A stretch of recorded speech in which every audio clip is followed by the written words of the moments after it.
Oregon reserves. Gentlewoman from Texas is recognized. I thank the Speaker very much. It's my pleasure as well to yield 2 minutes to the distinguished gentleman of the Judiciary Committee and Chair, Mr. Ciccilline of Rhode Island. 2 minutes. Gentleman from Rhode Island is recognized. Thank you, Mr. Speaker, and thank you. I thank the gentlelady for yielding.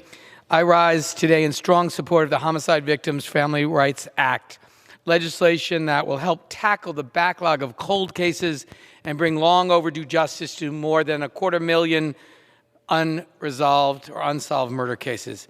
It's estimated that every year a murder victim leaves behind more than 4 family members. This means that more than 1 million grieving loved ones, families, friends, and communities are still awaiting answers. And this is not just a problem in older cases. In 2017, the FBI Uniform Crime Report estimated that across all levels of law enforcement, investigators were only able to close 62% of murder cases. We can help remedy this with the Homicide Victims Family Rights Act. This bill empowers families by affording them the right to have their loved one's homicide case examined by a federal investigator to see if the case should be reinvestigated. This is an important review process to establish, especially since our technological and scientific investigation techniques are constantly evolving and being improved, providing law enforcement new tools to investigate even the oldest of cold cases. This is a straightforward, smart bill that will hopefully bring peace to victims' loved ones who are too often left in the dark.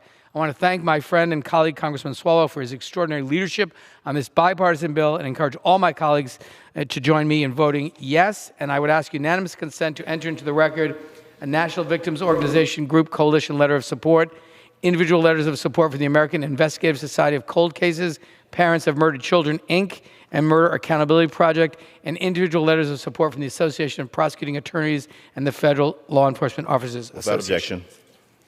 And I yield back. Reserve. Gentlewoman from Texas is recognized. I reserve. Gentlewoman from Texas reserves. Gentleman from Oregon is recognized. I reserve. Gentleman from Oregon reserves.